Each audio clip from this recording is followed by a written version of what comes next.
Então tá, gente, muito boa noite a todos. É um prazer poder retornar aqui novamente, compartilhar com vocês a palavra de Deus, um pouco daquilo que eu tenho me dedicado a estudar e compartilhar também em Caxias. E hoje à noite eu quero compartilhar, muito obrigado, sobre um tema muito importante que muitas vezes nós não damos tanta atenção, que é a respeito do nosso Deus e essencialmente como o nosso Deus é e como olhar para o nosso Deus sabendo que Ele é um Deus trino e uno, pode nos ajudar a compreender como nós devemos ser como comunidade, como igreja e como devem ser os nossos relacionamentos. Então eu quero te convidar a abrir a tua Bíblia no Evangelho de João, capítulo 17. Capítulo 17, nós vamos ler o capítulo inteiro aqui. Esse é um texto muito importante, no qual nós chamamos comumente de oração sacerdotal de Jesus. E essa oração, basicamente, Jesus, então, sabendo que já estava chegando os seus últimos dias, ele ora por si mesmo, ele ora pelo círculo mais íntimo de discípulos, e depois disso ele vai além e ele ora por todos aqueles que viriam a crer por meio da mensagem dos discípulos, o que nos engloba, ou seja, Jesus orou até mesmo por nós. Então, vamos ler o capítulo 17 de João. Acompanha comigo a leitura, aqui eu estou usando a versão NVI. Depois de dizer isso, Jesus olhou para o céu e orou: Pai, chegou a hora, glorifica o teu Filho, para que o teu Filho te glorifique, pois lhe deste autoridade sobre toda a humanidade, para que conceda a vida eterna a todos os que lhe deste. Essa é a vida eterna, que te conheçam, o único Deus verdadeiro, e a Jesus Cristo, a quem enviaste. Eu te glorifiquei na terra, completando a obra que me deste para fazer. E agora, Pai, glorifica-me junto a ti, com a glória que eu tinha contigo antes que o mundo existisse. Eu revelei o teu nome àqueles que do mundo me deste. Eles eram teus, tu os deste a mim, e eles têm obedecido a tua palavra. Agora eles sabem que tudo o que me deste vem de ti, pois eu lhes transmiti as palavras que me deste, e eles as aceitaram. Eles reconheceram de fato que vim de ti e creram que me enviaste. Eu rogo por eles, não estou rogando pelo mundo, mas por aqueles que me deste, pois são teus. Tudo que tenho é teu, e tudo que tens é meu, e eu tenho sido glorificado por meio deles. Não ficarei mais no mundo, mas eles ainda estão no mundo, e eu vou para ti. Pai Santo, protege-os em teu nome, o nome que me deste, para que sejam um, assim como somos um. Enquanto estava com eles, eu os protegi e os guardei no nome que me deste. Nenhum deles se perdeu, a não ser aquele que estava destinado à perdição, para que se cumprisse a Escritura. Agora vou para ti, mas digo essas coisas enquanto ainda estou no mundo, para que eles tenham a plenitude da minha alegria. Dê-lhes a tua palavra, e o mundo os odiou, pois eles não são do mundo, como eu também não sou. Não rogo que os tires do mundo, mas que os protejas do maligno. Eles não são do mundo, como eu também não sou. Santifica-os na verdade, a tua palavra é a verdade. Assim como me enviaste ao mundo, eu os enviei ao mundo. Em favor deles eu me santifico, para que também eles sejam santificados pela verdade. Minha oração não é apenas por eles, rogo também por aqueles que crerão em mim, por meio da mensagem deles, para que todos sejam um. Pai, como tu estás em mim e eu em ti, que eles também estejam em nós, para que o mundo creia que tu me enviaste. Dê-lhes a glória que me deste, para que eles sejam um, assim como nós somos um, eu neles e tu em mim. Que eles sejam levados à plena unidade, para que o mundo saiba que tu me enviaste e o amaste como igualmente me amaste. Pai, quero que os que me deste estejam comigo onde eu estou e vejam a glória que me deste, porque me amaste antes da criação do mundo. Pai justo, embora o mundo não te conheça, eu te conheço, e estes sabem que me enviaste. Eu os fiz conhecer o teu nome e continuarei a fazê-lo, a fim de que o amor que tens por mim esteja neles e eu esteja neles. Vamos orar mais uma vez.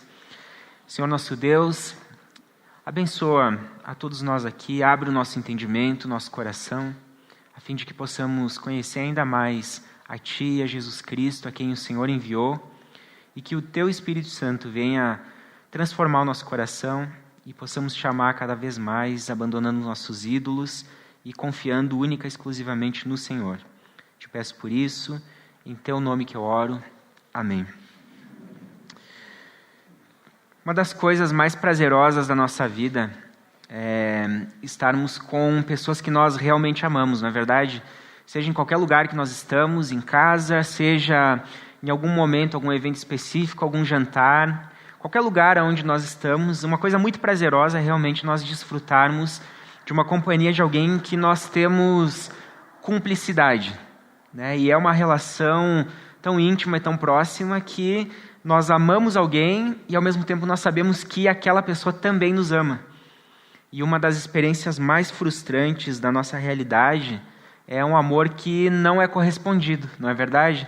Porque de alguma maneira nós desejamos esse tipo de relacionamento que seja tão íntimo, né, a ponto de nós de alguma maneira caminharmos junto com alguém em reciprocidade, né? E é tão bom a gente poder demonstrar carinho, demonstrar algum tipo de afeto a essa pessoa que amamos, ao mesmo tempo que é prazeroso também receber, não é verdade? E quando nós pensamos nessa realidade da vida, é uma frase que eu gostaria de trazer aqui, que vai nortear um pouco esse estudo dessa noite, é basicamente essa. Eu vou repeti-la ao longo aqui dessa mensagem, mas se o mundo foi criado por um Deus triuno, relacionamentos de amor são a essência da vida. Se o mundo foi criado por um Deus triuno, relacionamentos de amor são a essência da vida. E para destrinchar um pouco melhor o texto que nós acabamos de ler e essa frase que eu acabei de trazer, que resume muito bem esse ensino, eu gostaria de dividir ele em 3 partes aqui, que vão nos ajudar a compreender. A primeira delas é: Deus é a comunidade perfeita de doação. Em segundo lugar, Deus nos insere na sua comunhão eterna. E em terceiro lugar, Deus nos insere entre irmãos em sua comunhão eterna. Então, o primeiro ponto aqui, gente, para nós entendermos e trabalharmos é que Deus é a comunidade perfeita de doação. Como eu falei antes, Jesus estava prestes já a ser crucificado.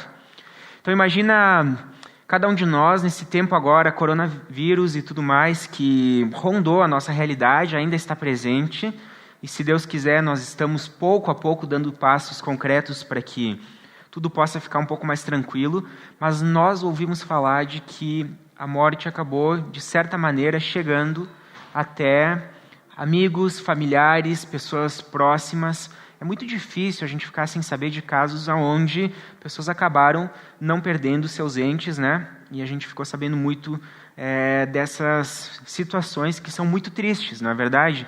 E isso pode causar ansiedade de diversas maneiras.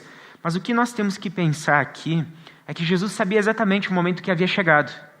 E Jesus, já prestes a ser crucificado, chegando diante da sua morte, ele acaba fazendo uma oração. E essa oração é muito interessante quando nós olhamos a partir das palavras de Jesus, é que o desejo dele principal, que permeia toda a oração, é que ele possa, então, com a sua morte, com a sua ressurreição, com os seus sofrimentos e tudo aquilo que ele ia passar, glorificar o Pai. E basicamente esse é o primeiro pedido de Jesus aqui: glorifica o teu filho, para que o teu filho te glorifique. E o que nós devemos pensar aqui em primeiro lugar, e quando nós entendemos o conceito cristão, dentro de todos os aspectos teológicos, como a Bíblia apresenta o nosso Deus, a Bíblia apresenta o nosso Deus como sendo um Deus trino, ou seja, um Deus que existe eternamente em 3 pessoas, Pai, Filho e Espírito Santo, e é um conceito muito difícil de a gente entender, porque o nosso Deus, ele é algo que é supra-racional, ou seja, ele está acima da nossa capacidade de entendimento, não é verdade? Mas nós entendemos que existe um único Deus, mas ele existe eternamente em Pai, Filho e Espírito Santo, que se relacionam eternamente, perfeitamente, valorizam uns aos outros, e antes mesmo de o mundo ser criado, Deus já era plenamente completo, e ele era plenamente satisfeito nas relações eternas que há no próprio ser de Deus. E quando nós entendemos isso, Jesus começa pedindo aqui, então, no versículo 1, acompanha comigo: Pai, chegou a hora, glorifica o teu filho, para que o teu filho te glorifique. Versículos 4 e 5. Eu te glorifiquei na terra, completando a obra que me deste para fazer. E agora, Pai, glorifica-me junto a Ti, com a glória que eu tinha contigo antes que o mundo existisse. Então, gente, o que Jesus pede aqui? Jesus, no momento em que ele veio para esse mundo, desceu e assumiu um estado onde ele viveu uma vida de humilhação, Jesus já sabia que ele seria morto e o pedido dele é para que ele pudesse voltar ao Pai, justamente nessa glória perfeita que ele tinha antes de que o mundo fosse criado. Esse é o pedido principal de Jesus. Mas da perspectiva de Jesus, até mesmo essa glorificação não traz somente benefícios para ele mesmo. Mas isso ilumina completamente o Pai, mostrando que isso o glorificaria. Então, no versículo 1, ele pede, glorifica o teu filho, para que o filho te glorifique. Versículo 2, tu lhe deste autoridade sobre toda a terra, para que conceda a vida eterna a todos os que lhe deste. Então, o pedido de Jesus nunca é simplesmente por si mesmo, mas o pedido de Jesus aponta ao Pai e aponta também a nós que receberemos a sua mensagem. E essa é uma pergunta interessante que foi feita uma vez a Agostinho de Hipona, mais ou menos no século IV, ali depois de Cristo. O que é que Deus fazia antes de ter criado o mundo? E Agostinho era muito irônico, ele foi até um pouco debochado na resposta, ele disse que Deus estava preparando o inferno para os curiosos. Mas é interessante a gente pensar justamente nos relacionamentos eternos de Deus. Presta atenção aqui num pequeno parágrafo que o autor Timothy Keller ele escreveu num dos livros dele, onde ele diz: o Pai, o Filho e o Espírito estão centrados uns nos outros, adorando e servindo uns aos outros. E por eles glorificarem uns aos outros em amor, Deus é profunda e intimamente feliz. Pense sobre isso. Se você encontra alguém que você adora, alguém por quem você faria qualquer coisa, e descobre que essa pessoa sente o mesmo por você, isso não lhe traz felicidade? É algo sublime. É isso que Deus vem desfrutando por toda a eternidade. O Pai, o Filho e o Espírito Santo derramam amor, júbilo e adoração pelos outros, cada qual servindo o outro. Eles procuram infinitamente a glória uns dos outros, e assim Deus é infinitamente feliz. E se é verdade que o mundo foi criado por esse Deus triuno, então a suprema realidade é uma dança. Explico essa última frase. É uma das formas que os teólogos procuraram entender como é que funcionam esses relacionamentos entre Pai, Filho e Espírito Santo. Foi através de uma dança, como se fosse uma ciranda, uma brincadeira de criança. E esse conceito é muito interessante porque mostra realmente essa valorização que um tem pelo outro. Algo que é eterno, algo que confere prazer, valorização, coloca o outro numa posição mais elevada, se doa eternamente. E nós encontramos esses relacionamentos sendo expressos. E na história foi trazido muito esse conceito de como se fosse uma dança eterna que há entre Pai, Filho e Espírito Santo. E a gente encontra aqui algo muito precioso no texto que nós acabamos de ler, como se fosse uma cadeia aqui de dons que o Pai confere ao Filho. E olha que interessante, o Pai deu ao Filho, no versículo 2, autoridade sobre toda a humanidade, é a primeira coisa que nós encontramos. Em segundo lugar, ainda no versículo 2, no versículo 6, no 9, no 24, o Pai deu ao Filho algo muito interessante, que foi um povo que foi tirado do mundo, não mais para viver no mundo, esse povo é a igreja, e o Pai entrega esse povo ao Filho, como sua propriedade. Versículo 4 diz que o Pai entregou ao Filho uma obra para ele realizar na terra. Versículo 7 diz que ele deu tudo ao Filho. Versículo 8, as suas palavras. Versículo 11 e 12, o seu nome. Versículos 22 e 24, o Pai entregou a glória ao seu Filho. Mas é muito marcante a gente entender que Deus entregou tudo isso ao Filho, para que Jesus pudesse não simplesmente obter tudo isso e acabar nele. Mas a gente enxerga aqui, no versículo 2, que Jesus concede vida eterna ao povo que o Pai lhe deu. Jesus concede vida eterna à igreja, ou seja, o Pai entrega tudo isso ao Filho para que o Filho possa também doar e levar essas coisas adiante. No versículo 8 e 14, Jesus entrega a nós as palavras do Pai. Versículo 22 e 24, Jesus entrega à igreja, entrega ao seu povo, aos seus eleitos, a glória e a participação na glória eterna, junto com o Pai, junto com o Filho e junto com o Espírito Santo, ou seja, diante de Deus, a possibilidade de nós estarmos juntos eternamente com Ele. Então, quando nós olhamos para esse texto, por mais que o Espírito Santo ele não seja mencionado em João capítulo 17, toda a ação que acontece aqui, como a doação do Pai pelo Filho, do Filho a nós, é exatamente o padrão de atuação que a gente encontra no Espírito Santo. Ou seja, o Espírito Santo repousa sobre Jesus, para que Jesus possa, depois disso, enviar o Espírito Santo para a igreja. E a gente encontra exatamente esse padrão. Então, se o mundo foi criado por um Deus triuno, é esse o ponto que nós temos que refletir. Relacionamentos de amor são a essência da vida.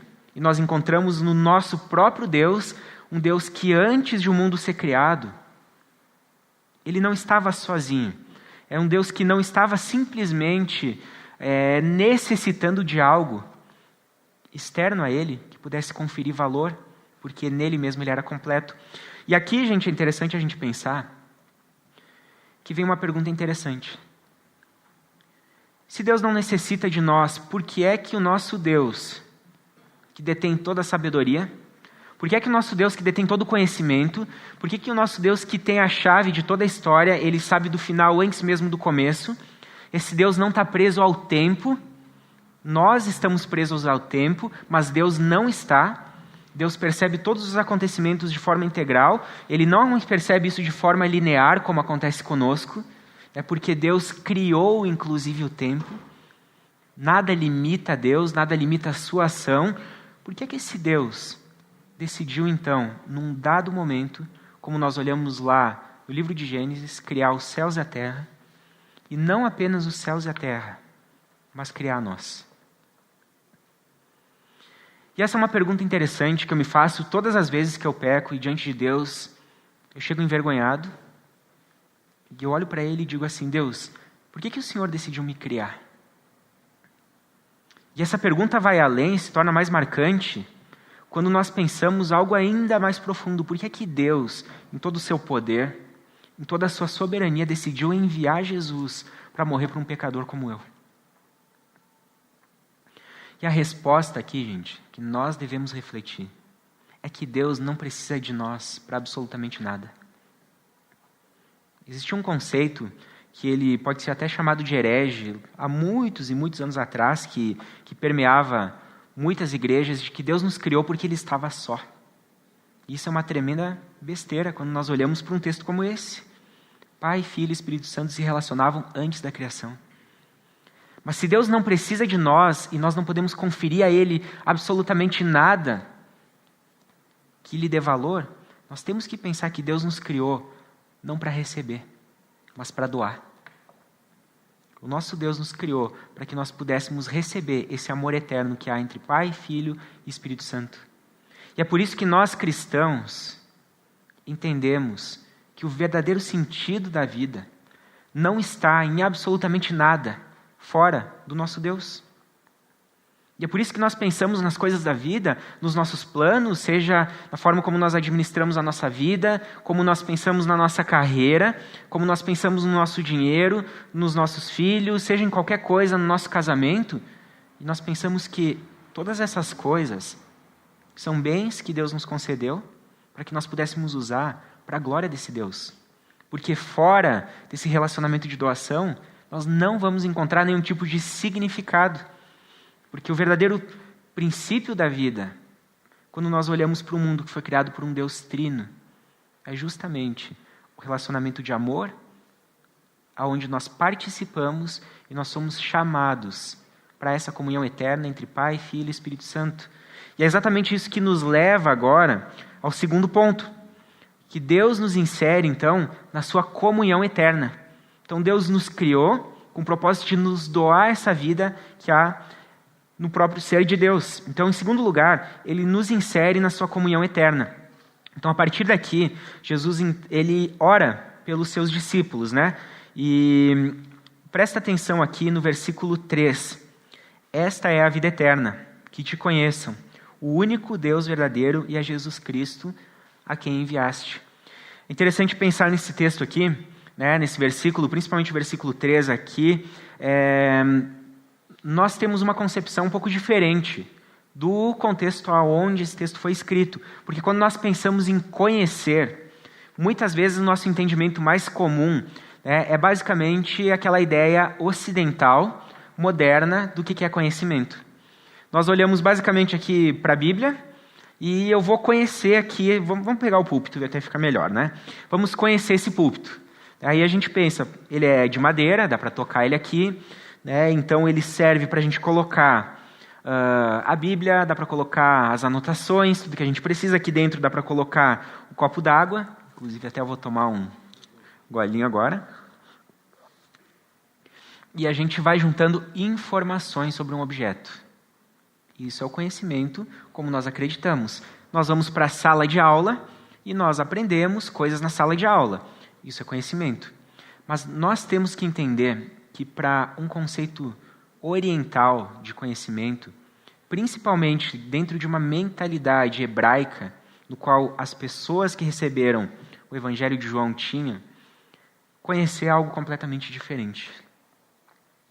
Conhecer não é simplesmente juntar informações sobre algo, conhecer não é simplesmente saber intelectualmente alguma coisa, mas conhecer significa basicamente amar alguma coisa, depois de saber o que aquilo é, e quando eu conheço, eu vou entrelaçar minha vida com aquilo.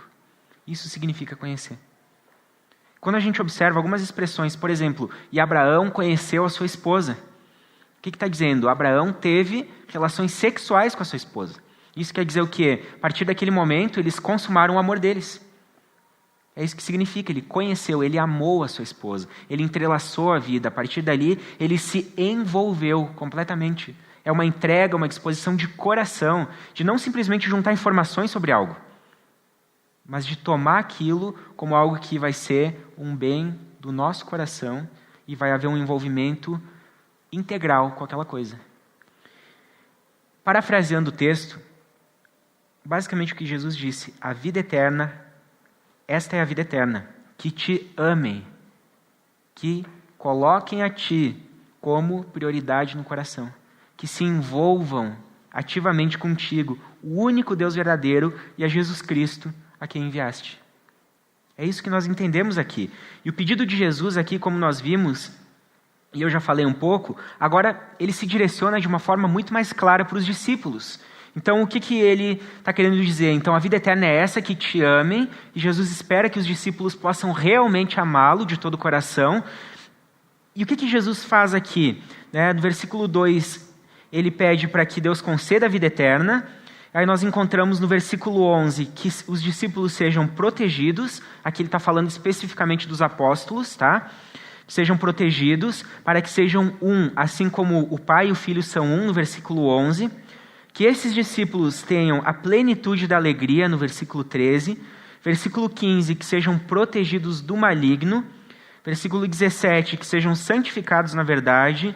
18, que eles sejam enviados ao mundo. E versículo 19, que eles sejam santificados. Então esse é o desejo de Jesus para aqueles discípulos que realmente têm a vida eterna, que amam a Cristo, que amam o Pai, se envolvem com Ele, que possam obter tudo isso.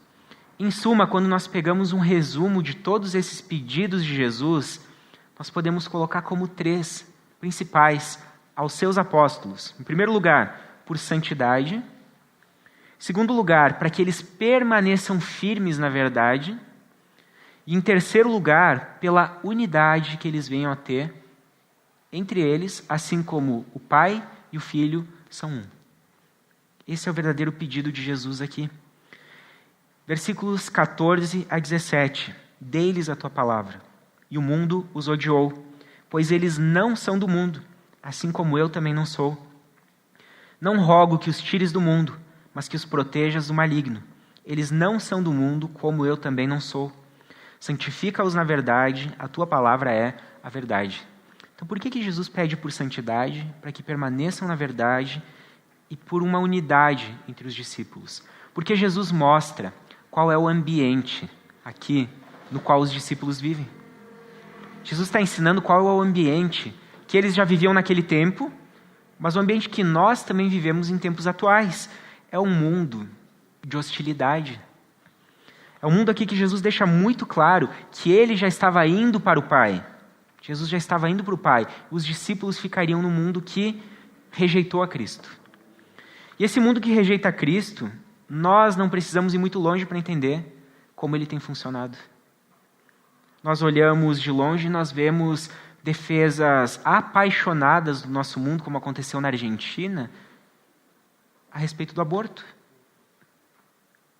Historicamente, os cristãos eram os indivíduos que lá, no primeiro século, no mundo romano, onde era lícito, quando um pai, ele recebia na sua família, então, nascia uma menina, e era lícito diante da lei, a lei permitia que ele pudesse abandonar, largar num campo para morrer de fome, largar debaixo da ponte, que era muito comum. E os cristãos eram justamente as pessoas que vinham, adotavam essas crianças, cuidavam delas, porque entendiam que o aborto era algo que era extremamente nocivo para a própria sociedade, ao mesmo tempo contra o caráter santo de Deus. Nós temos uma sociedade que prega uma sexualidade livre, que diz que o que vale é toda forma de amor. Toda forma de amor, não importa o que seja. A gente vive numa sociedade que nos ensina que nós temos que obter o máximo de prazer em todas as áreas. Seja prazer sexual, nós temos que ter dinheiro para ter prazer. É um hedonismo. Eu vi até mesmo ontem, de tarde, uma menina que fazia parte da nossa igreja, não faz mais, ela postou no Instagram dela uma frase compartilhando, uma pessoa que tem essa função mais coaching, ensinando ela basicamente que se ela está fazendo aquilo que traz alegria para ela estava no caminho certo. Doa a quem doer. Doa a quem doer, gente. Pensa o absurdo que a gente encontra uma frase dessa, e se a gente leva a cabo uma situação dessa? Pensa na família. O marido pode se divorciar da esposa, doa a quem doer, ele tem que buscar a felicidade dela. A esposa pode fazer o mesmo. O filho pode desobedecer à vontade, o pai, né? E a gente vai olhando para a nossa sociedade e isso vai levando cada vez mais a um tipo de comportamento que é totalmente contrário àquilo que Deus ensina nas Escrituras.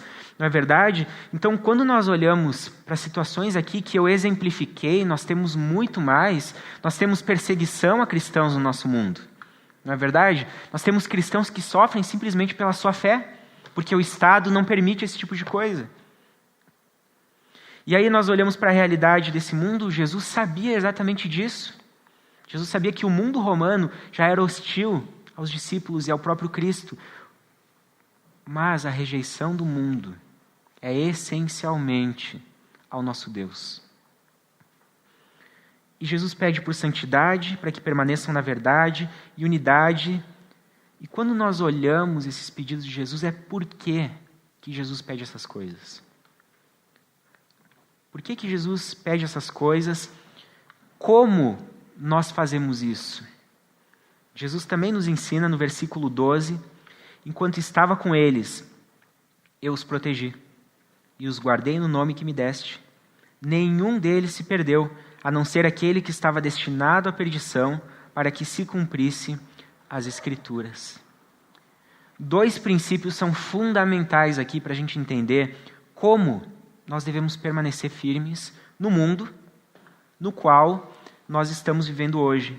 Em primeiro lugar, nós temos aquilo que os cristãos e principalmente os reformadores trabalharam de uma forma muito com afinco para demonstrar que aqueles que verdadeiramente entregaram suas vidas a Cristo, aqueles que verdadeiramente foram regenerados pelo Espírito Santo, aqueles que tiveram uma transformação de vida, eles vão perseverar até o fim, porque é Deus quem nos preserva, é Deus quem nos cuida, é Deus quem nos guarda, e o Espírito Santo, segundo o que a palavra de Deus nos ensina, que foi colocado em nós, ele atua também, e ele age em nós, como se ele fosse um anel de noivado. Por que ele atua como um anel de noivado? Ele é a garantia, segundo Efésios capítulo 1, ele é a garantia de que algum dia o casamento com o nosso noivo, com o Cordeiro, como o Apocalipse deixa bem claro, ele vai acontecer. O anel ainda não é o dia do casamento, mas ele é a promessa, ele é a garantia que enquanto nós, como cristãos, ainda não temos a chegada de Cristo, Cristo ainda não voltou para nos levar, ainda não criou novos céus, nova terra, mas enquanto isso não acontece a ressurreição do corpo, nós podemos olhar para o Espírito Santo que está em nós, que está na igreja, como a garantia de que o banquete um dia vai acontecer. Os votos vão ser trocados. Um dia nós estaremos no altar, diante do nosso Deus, finalmente tendo esse casamento entre Cristo, a igreja, o seu povo. Então esse primeiro princípio é fundamental para a gente entender de que Deus nos preserva. Deus vai nos preservar. Nós podemos ter dificuldades, cair, nós devemos nos levantar, mas o ponto é exatamente esse. O cristão que ele tropeça, que ele cai, ele não vai ficar no chão. E esse é o ensino da palavra de Deus. Ele pode ter sua dificuldade, ele pode enfrentar a tentação, ele pode enfrentar a batalha, mas mesmo quando ele pecar, ele sabe que o Espírito de Deus vai falar ao seu coração, vai o conduzir no arrependimento e ele vai retornar de suas práticas a Deus. E esse é o ensino bíblico. Mas em segundo lugar, já tendo essa promessa e vivendo no mundo hostil, nós precisamos lembrar que o meio que Deus usa para preservar a nossa vida é a nossa perseverança.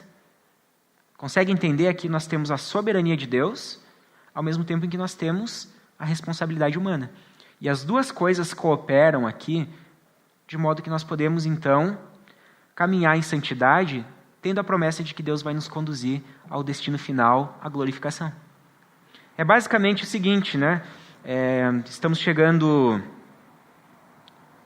saindo, né, de certa maneira, tendo os últimos frios aqui do nosso inverno, e quando vai chegando a fase do verão, o pessoal já começa a se preparar para ir para a academia.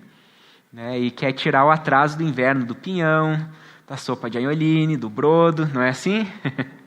E aí o que faz? Do churrasco, né? O que faz? Vai para a academia e vai suar. Porque quer estar em forma para estar na praia. Se o teu instrutor lá da academia chegasse para ti e dissesse, eu tenho um método infalível. É só tu vir aqui todos os dias, é só tu vir aqui certinho, que eu te garanto que tu vai perder a quantidade X de peso que tu quer, tu vai tornear, vai ficar aqui um tanquinho, né? Vai ficar 100%. Tu vai fazer isso? Tu tem a promessa e a garantia. Tendo a promessa é muito mais fácil de a gente fazer. Não é verdade? Se eu tenho a promessa, a certeza, a garantia, eu preciso fazer minha parte. Ter a promessa e ficar sentado no sofá comendo pipoca e vendo filme, Netflix, não vai acontecer nada. A gente precisa pensar que com Deus são as mesmas coisas. Existe a promessa, existe a nossa parte. Deus nos preserva através da nossa perseverança também. Ok? Então esse é o primeiro ponto para a gente lembrar que nós precisamos caminhar em perseverança. Então, por mais que o mundo possa ser hostil, nós precisamos responder a isso. Nós precisamos olhar para o mundo, olhar para as nossas práticas pecaminosas, nós precisamos olhar para o padrão que o mundo impõe e nós precisamos rejeitar. O mundo fala hoje de ideologia de gênero. E lá no início nós tínhamos que respeitar. Agora nós temos que aceitar. Logo mais o próximo passo é concordar. E daqui a pouco, sabe qual que vai ser o próximo passo quando exigirem a concordância? É que aqueles que não concordam devem ser punidos. E o mundo está caminhando para isso. Mas e nós cristãos, como nós temos vivido? O mundo prega a sexualidade livre, né? Faça sexo com quem você queira, da forma que você quiser.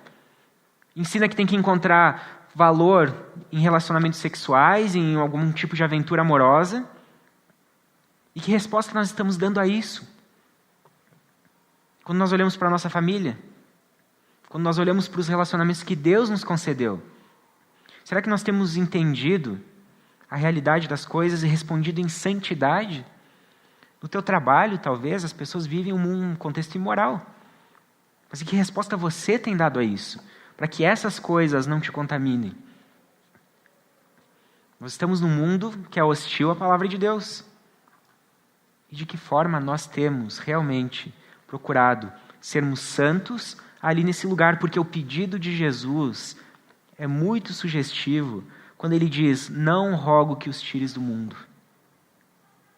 Não rogo que os tires do mundo, mas que os protejas do maligno. O que Jesus está dizendo é o seguinte, todos nós vamos viver, enquanto estivermos nesse mundo, rodeados de armadilhas, tentações e artimanhas de Satanás. Como cristãos, nós vamos aprender que nós vamos sofrer aqui nesse mundo. Nós vamos encontrar oposição. E a vida ela vai ser marcada por isso o tempo inteiro. E é por isso que o apóstolo Paulo ensina em Romanos, capítulo 12, que nós precisamos renovar a nossa mente. Renovar a mente é mudar completamente a forma de nós pensarmos diante daquilo que o mundo propõe, analisar com o filtro da palavra de Deus e analisar com esse filtro a gente poder viver em santidade, mesmo em meio ao mundo que nós vivemos. Não importa o quão corrompida é a nossa geração. O que Deus nos chama, enquanto nós vivemos nesse mundo, é entender que nós devemos ser sal e luz. É o primeiro ponto. Tal como uma cidade que foi colocada em cima de uma montanha e ela ilumina tudo que está ao redor. Nós encontramos exemplos de homens que viveram em períodos extremamente nocivos, mas que mantiveram sua santidade. Nós temos Ló, que se manteve firme. Nós temos Abraão. Nós tivemos Daniel na Babilônia. Nós tivemos Sadraque, Mesaque, Abednego, homens fiéis. Nós tivemos Jesus, que se manteve firme. Hebreus diz que ele foi tentado em tudo, assim como nós. Pense em cada tentação que você passou na sua vida. Cada dificuldade que você tem enfrentado. Cada luta que parece que você não tem condições de suportar. E nós sabemos que a tentação vem e ela mexe exatamente naquilo que o nosso coração corresponde. Porque ela mexe com os nossos afetos, com o nosso sentimento, com aquilo que dá prazer. Satanás não nos tenta naquilo que não nos confere prazer. Mas Hebreus capítulo 4 diz que Jesus foi igual a nós em tudo, exceto no pecado. E esse o nosso Deus que nos representa em tudo, o nosso sumo sacerdote diante de Deus, leva a nossa petição até Deus. E nós podemos orar a Ele porque Ele compreende as nossas lutas. Ele compreende as nossas fraquezas e se compadece delas. Inclusive nós podemos e devemos chegar até o trono dEle para que nós devemos buscar graça no momento de dificuldade. É isso que Hebreus capítulo 4 nos ensina. Então o grande desafio é esse, gente, entender isso. E por que nós fazemos essas coisas? Versículo 13. Agora vou para ti, mas digo essas coisas enquanto ainda estou no mundo, para que eles tenham a plenitude da alegria. O que Jesus nos ensina aqui, gente? A plenitude da alegria. Se o mundo foi criado por um Deus triuno, relacionamentos de amor são a essência da vida. Relacionamento com Cristo é o que nos confere a plenitude da alegria. E assim nós podemos viver em santidade em meio ao mundo corrompido. Nós podemos viver permanecendo na verdade, renovando a nossa mente. Em terceiro lugar, em comunhão com os nossos irmãos, com a nossa igreja. Porque eu só posso amar a Deus, e essa é a prova, é o crivo que nós encontramos na palavra de Deus. Amar a Deus e viver em santidade. Se eu cair, tem Jesus, o advogado junto ao Pai, o justo, que vai me conduzir no caminho correto e vai me perdoar, e eu devo me arrepender, mas permaneço em santidade. Em segundo lugar, o crivo para um cristão é que ele realmente ame os seus irmãos e caminhe em comunidade. 2 elementos, gente, que não podem ser desassociados. Amar a Deus, amar o próximo. E o próximo em questão é a igreja. E dessa forma nós podemos, então, viver dessa forma. E para finalizar, gente, o que vai nos levar ao último ponto é que aqui Jesus ora por todos aqueles que viriam a crer. Jesus ora por nós. E Deus nos insere entre irmãos na sua comunhão eterna. Se Deus já nos inseriu, então, na comunhão entre Pai, Filho e Espírito Santo, e nós desfrutamos do relacionamento com Deus, agora nós desfrutamos junto com nossos irmãos dessa dança, dessa ciranda, dessa brincadeira de roda que existe entre o próprio Deus. Versículo 20 ao 26, acompanha comigo. Minha oração não é apenas por eles, pelos discípulos, pelos apóstolos. Rogo também por aqueles que crerão em mim, ou seja, nós, por meio da mensagem deles, para que todos sejam um. Pai, como tu estás em mim e eu em ti, que eles também estejam em nós, para que o mundo creia que tu me enviaste. Dê-lhes a glória que me deste, para que eles sejam um, assim como nós somos um, eu neles e tu em mim. Que eles sejam levados à plena unidade, para que o mundo saiba que tu me enviaste, e os amaste como igualmente me amaste. Pai, quero que os que me deste estejam comigo onde eu estou e vejam a minha glória, a glória que me deste, porque me amaste antes da criação do mundo. Pai justo, embora o mundo não te conheça, eu te conheço. e estes sabem que me enviaste. Eu os fiz conhecer o teu nome, e continuarei a fazê-lo, a fim de que o amor que tens por mim esteja neles, e eu neles esteja. Então, se Deus é o maior doador de todas as dádivas, que doa, por meio do Espírito Santo, a Jesus Cristo, todas as coisas para que Cristo venha e doe todas as coisas a nós, o que Ele pede aqui é para que nós sejamos um povo unido. Ele pede para que a igreja possa ser unida, e a igreja sendo unida, assim como o Pai e o Filho são um, ela vai dar a maior credencial possível ao mundo, de que aqui dentro, nesse lugar, quando esse povo se reúne, alguma coisa diferente acontece. Não é só porque nós temos uma boa teologia. Nós temos que entender que teologia e prática para a Bíblia, nós é que criamos uma cisão aqui. Mas o conhecer é amar, conhecer é se relacionar, conhecer é entrelaçar a vida. Mas nós podemos ter uma boa teologia, um bom discurso, programas legais, um bom louvor, mas se não tiver amor aqui dentro da igreja, dentro do grupo célula, uma pessoa pela outra, perdão, recomeço, disposição, sem maledicência, sem partidarismo, sem panelinha, sem esse tipo de coisa que Satanás usa para dividir o corpo de Cristo. Mas se nós encontrarmos um ambiente onde nós entendemos a unidade do nosso Deus, e nós realmente estamos dispostos a replicar aqui no nosso meio, por meio do Espírito Santo que confere todos os dons a nós, nós podemos entender e dar testemunho para o mundo. O mundo não vai ficar impressionado com a nossa organização, porque a gente sempre está atrás do mundo, não é verdade? O mundo não vai ficar preocupado com os nossos prédios, com uma boa pregação, se essa boa pregação não tiver uma verdade por trás dela, que essa pessoa consegue enxergar na prática. Porque de discurso o mundo está cheio hoje, e ninguém aguenta mais discurso. Nós olhamos para a nossa política e a gente sabe como é que funciona o discurso. A prática é completamente diferente.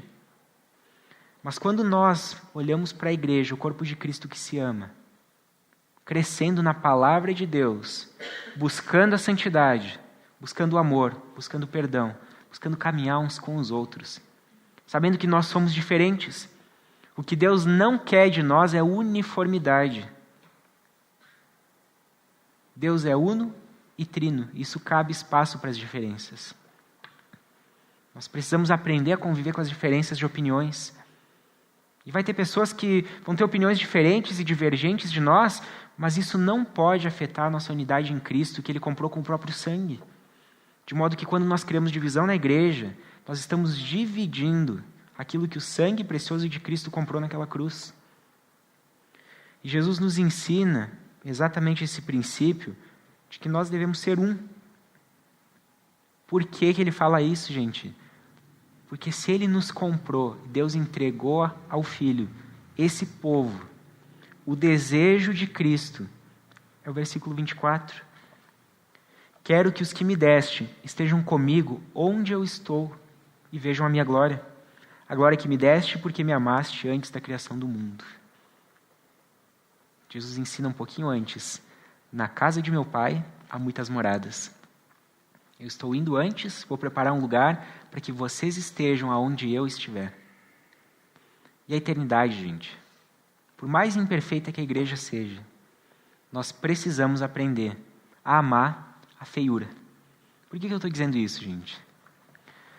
Porque a noiva, que somos nós, ela pode ser meio desdentada. Ela pode ser meio descabelada, não é verdade? Ela pode ser desagradável em muitos pontos. Mas o noivo comprou ela com o seu precioso sangue. Jesus a ama assim como ela é. E nós temos que entender que a igreja nunca vai ser como nós gostaríamos que ela fosse. E esse é um ponto que nós precisamos bater dia após dia. Nós pecamos. Nós agimos de forma errada. Nós ferimos o nosso irmão. Mas buscar unidade é entender que o que nos une é muito maior do que qualquer coisa que pode nos separar. Quem nos une é o nosso próprio Deus, que desde a eternidade preparou um plano para enviar o seu Filho, Jesus Cristo, para morrer naquela cruz. Então eu espero que nós possamos lembrar disso tudo, olhar para o nosso Deus e saber que a unidade ela só pode ser conquistada com perseverança com intencionalidade, ou seja, amar não é simplesmente amar de sentimento, mas com atitude, com ação, com preocupação. Também vai envolver o sentimento na medida que o caminho vai andando, mas a gente precisa também entender que nós precisamos de intencionalidade. E esse é um desafio que nós temos, gente, preocupação com a vida do outro. Saber que igreja é o lugar que a gente vem aqui para ser cobrados da nossa vida espiritual, ao mesmo tempo que a gente está aqui para poder cobrar, auxiliar e ajudar o nosso irmão na caminhada dele. Entender que é compromisso. E quem não gosta de cobrança não entendeu o evangelho. Cobrança significa amor também, gente. Ninguém está aqui para cobrar quem acha que... e acha que está tudo bem, a pessoa está distante. Muitas vezes a cobrança significa, eu estou vendo que a tua vida tem alguma coisa errada aqui. E eu preciso te dizer isso, porque a palavra de Deus ensina. Isso é cobrança também, gente. Evitem partidarismo.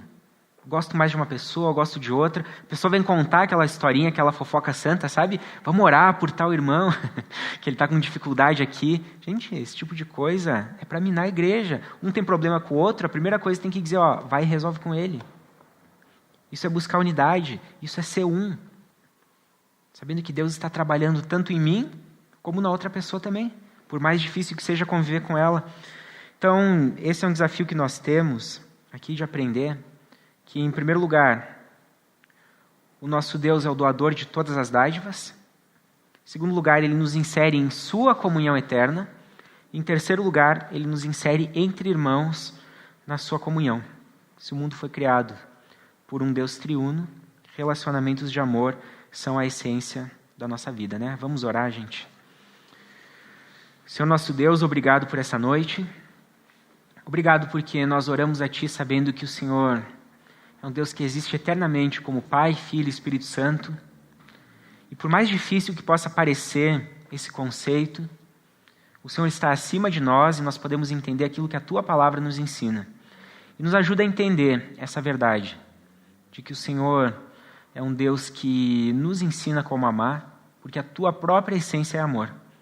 A Tua palavra ensina que o Senhor é amor.